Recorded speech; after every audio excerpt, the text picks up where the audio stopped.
Hello friends, welcome to study group पाठशाला।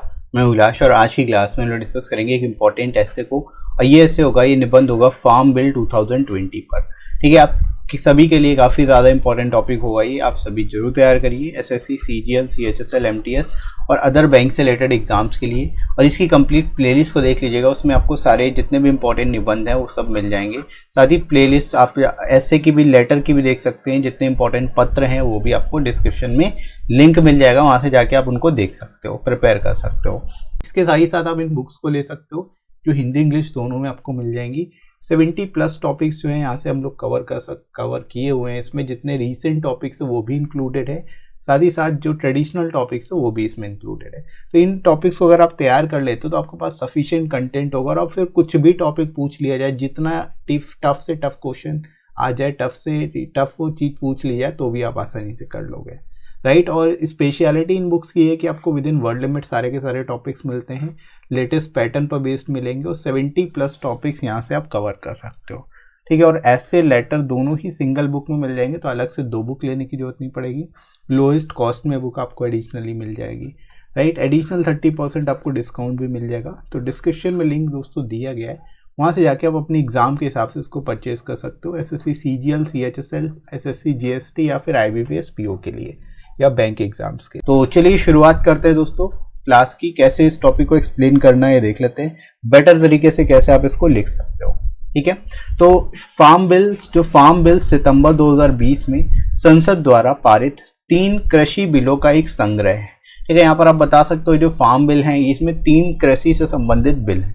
ठीक है, और इनका संग्रह जो है इसी को हम लोग फार्म बिल बोलते हैं, तो ये आप लोग याद रखोगे। ये बिल किसान उत्पादन, व्यापार और वाणिज्य संवर्धन और सुविधा विधेयक, मतलब कौन कौन से आप यहाँ पर बता रहे हो। पहला बिल जो है किसान उत्पादन, व्यापार, वाणिज्य संवर्धन और सुविधा विधेयक है। दूसरा किसान सशक्तिकरण और संरक्षण विधेयक, मूल आश्वासन और सेवा विधेयक, और तीसरा जो है आवश्यक वस्तुएं संशोधन विधेयक है। ठीक है, तो ये 3 जो है यहाँ पर विधेयक है जो आप यहाँ पर बता सकते हो। ठीक है, तो इनके नाम आपको याद रखने पड़ेंगे पहली चीज़ तो, क्योंकि आपको पता होना चाहिए कौन कौन से बिल हैं, तभी आप उनके बारे में लिख पाओगे। तो अलग से इनको नोट कर लेना, इनके नाम आपको पहले मेंशन करने हैं। इसके बाद इनसे रिलेटेड चीज़ें आप बताओगे यहाँ पर, जैसे फार्म बिल एक प्रणाली बनाएगा जिसमें किसान मंडियों के बाहर अपनी फसल को बेच सकते हैं। ठीक है, यानी कि एक इस तरह की प्रणाली बनाई जाएगी कि पहले क्या होता था, किसान केवल मंडियों में जाकर ही अपनी फसलों को, जो भी प्रोड्यूस है उनको बेच पाते थे, लेकिन अब क्या होगा, मंडियों के बाहर जाकर भी बेच सकेंगे। ठीक है, तो एक प्रणाली बनाई जाएगी इस बिल के द्वारा, एक तरह से इस कानून के द्वारा। इसके बाद देखो, ये अंतरराज्य व्यापार को भी प्रोत्साहित करता है और परिवहन की लागत को कम करता है। ठीक है, यानी इस बिल के आने से क्या है, जो अंतरराज्य व्यापार है उसको भी प्रोत्साहन मिला है, वो भी तेजी से बढ़ा है। अंतरराज्य व्यापार तेजी से बढ़ेगा, साथ ही साथ जो परिवहन की लागत है, परिवहन की कॉस्ट है, ट्रांसपोर्टेशन की कॉस्ट है, वो भी कम होगी। ठीक है, तो यहाँ पर आप बता सकते हैं परिवहन की लागत को भी ये बिल जो है कहीं ना कहीं कम करेगा। ठीक है, तो इसका फायदा सीधे किसानों को ही होगा, राइट दोस्तों। तो शुरुआत आप इस तरह से इंट्रोडक्शन में कर सकते हैं, स्टार्ट कर सकते हैं। आगे दोस्तों मूव करते हैं हम लोग बॉडी सेक्शन में।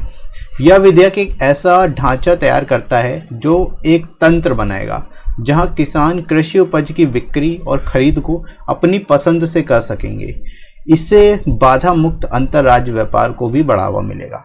ठीक है दोस्तों, यहाँ पर आप बता सकते हो इस विधेयक के द्वारा एक ऐसा ढांचा तैयार किया जाएगा, एक ऐसा फ्रेमवर्क तैयार किया जाएगा जो कि एक तंत्र बनाएगा जिसके द्वारा जो है किसान अपनी उपज की बिक्री और खरीद को अपनी पसंद से कर सकेंगे। ठीक है, अपनी चॉइस से कर सकेंगे, अपने हिसाब से कर सकेंगे। ठीक है, जिससे क्या है, अंतर्राज्यीय व्यापार को भी प्रोत्साहन मिलेगा। ठीक है, बाधा मुक्त अंतर्राज्यीय व्यापार को भी बढ़ावा मिलेगा, ये भी यहाँ पर आप मेंशन कर सकते हैं, इस तरह से यहाँ पर आप बता सकते हैं, राइट दोस्तों। इसके बाद देखो, यह 5 हेक्टेयर से कम भूमि वाले छोटे और सीमांत किसानों को भी लाभ प्रदान करता है। ठीक है, यानी इसके माध्यम से जो है, जो छोटे और सीमांत किसान हैं, यानी स्मॉल एंड मार्जिनल फार्मर्स हैं, उनको भी लाभ प्रोवाइड होगा, इनको भी लाभ मिलेगा। ठीक है, विधेयक अनाज और दालों जैसी वस्तुओं को आवश्यक वस्तुओं की सूची से हटाकर एफडीआई को आकर्षित करेगा। यहाँ पे आप ये भी बता सकते हो, इस विधेयक के आ जाने से जो अनाज और दालें हैं उनको आवश्यक वस्तुओं की सूची से हटा दिया जाएगा, यानी जो नेसेसरी गुड्स हैं उनकी लिस्ट से हटा करके उनको एक तरह से एफडीआई के लिए ओपन कर दिया जाएगा, यानी जो फॉरेन डायरेक्ट इन्वेस्टमेंट हैं, फॉरेन कंपनीज वो भी आके जो इनको डायरेक्ट प्रोड्यूस कर पाएंगी, इनको डायरेक्ट परचेज कर पाएंगी फार्मर्स से, ठीक है। तो इस तरह से एफडीआई भी लागू की जाएगी एक तरह से जो अनाज और दालों हैं उन पर, ठीक है। तो इस तरह से दोस्तों यहाँ पर आप बता सकते हैं इनके बारे में, शुरुआत इस तरह से लिख सकते हैं बॉडी सेक्शन में।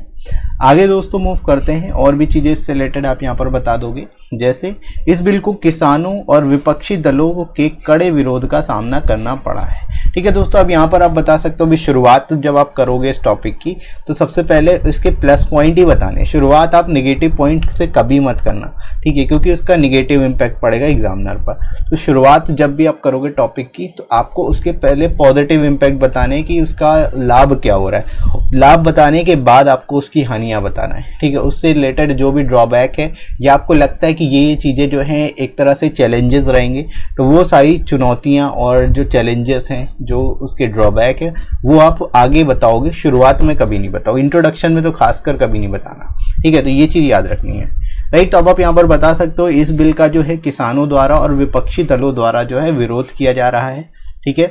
उन्होंने कहा है कि इसकी कमाई को नुकसान होगा, ठीक है, मतलब उनकी कमाई को नुकसान होगा, किसानों की कमाई को नुकसान होगा इस बिल के आने से, ठीक है, ऐसा बोला जा रहा है किसानों द्वारा, ठीक है। लेकिन सरकार का कहना है कि वे किसानों को सीधे बड़े खरीदारों को बेचने के लिए सरल बना देंगे, ठीक है, यानी कि वे जो हैं, किसी सरकार का कहना ये है कि किसान जो हैं अपनी प्रोड्यूस को, अपने उपज को डायरेक्टली जो बड़े बड़े किसान खरीदार हैं उनको बेच सकेंगे, जिससे उनको फ़ायदा होगा, ठीक है। तो यहाँ पर इस तरह से आप बता सकते हो, इसके बारे में इंट्रोड्यूस कर सकते हो, इससे रिलेटेड पॉइंट्स को आप बता सकते हो, राइट फ्रेंड्स। इसके अलावा अदर चुनौतियाँ कौन सी होंगी? किसानों को बिचौलियों की मदद के बिना अपनी फसल बेचने का विकल्प देने का केवल तभी लाभ होगा जब जलवायु नियंत्रित भंडारण सुविधाएं हों, बिजली की आपूर्ति को विश्वसनीय बनाया जाए और उन सुविधाओं और खाद्य प्रसंस्करण कंपनियों को उपलब्ध कराया जाए जो अपनी उपज खरीदने के लिए प्रतिस्पर्धा करते हैं, ठीक है। यहाँ पर आप बता सकते हो कि जब भाई ये जो सिस्टम है इसके आने से बिचौलियों का काम खत्म हो जाएगा, मतलब जो मीडिएटर्स हैं वो एक तरह से हट जाएंगे, डायरेक्टली किसान जो है अपना प्रोड्यूस बड़े बायर्स को बेच पाएंगे, ठीक है, बड़े जो प्रोडक्ट कंपनीज हैं या बड़े बायर्स हैं उन सबको बेच पाएंगे, जिससे डायरेक्ट उनको ही फ़ायदा होगा, किसानों को ही फ़ायदा होगा, ठीक है। और ऐसा करने का तब भी फ़ायदा होगा जब जलवायु नियंत्रित भंडारण सुविधाएं भी हों, ठीक है। यहाँ पर आप अदर चैलेंजेस बता सकते हो कि इसके साथ ही साथ क्या होना चाहिए, भंडारण सुविधाएं भी होनी चाहिए, क्योंकि बहुत सारा प्रोडक्ट जो होता है, प्रोड्यूस जो होता है वो ख़राब हो जाता है भंडारण की सुविधा ना होने के कारण,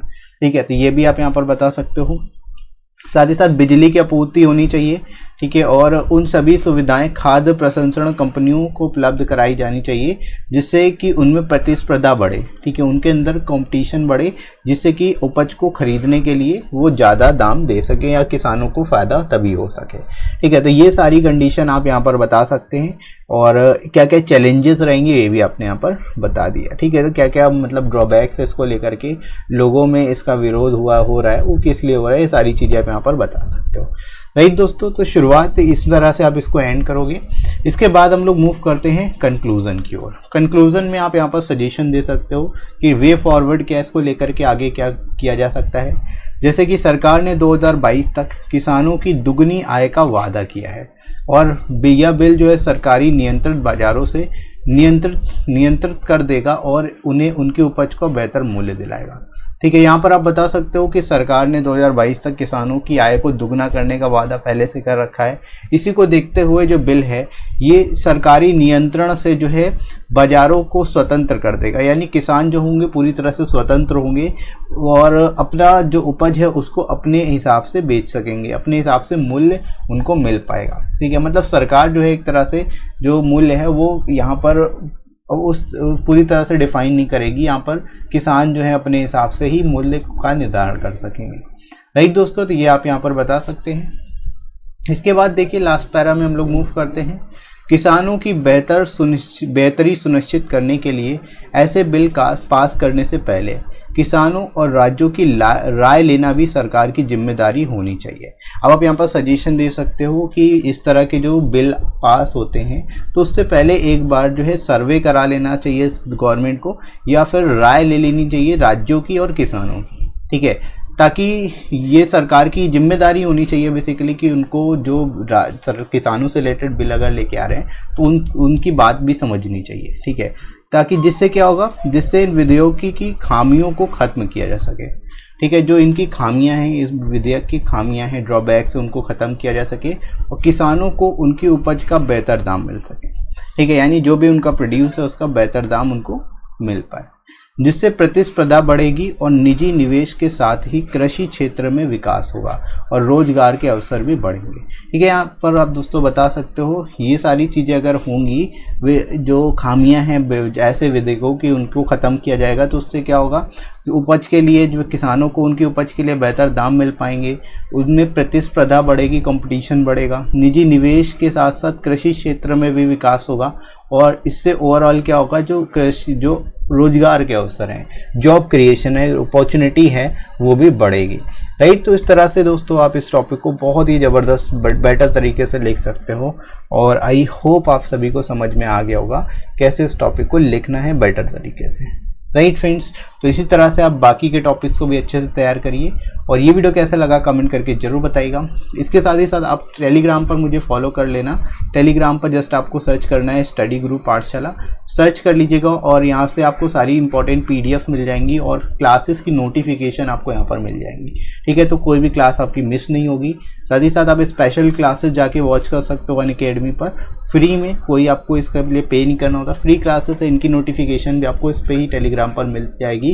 तो आप सभी टेलीग्राम जरूर ज्वाइन कर लेना, स्टडी गुरु पाठशाला, जस्ट आपको सर्च करना है टेलीग्राम पर और आपको डिस्क्रिप्शन में लिंक भी मैं दे दूंगा, कमेंट सेक्शन में भी लिंक दे दूंगा, वहाँ से जाकर भी आप डायरेक्ट इसको ज्वाइन कर सकते हो, राइट दोस्तों।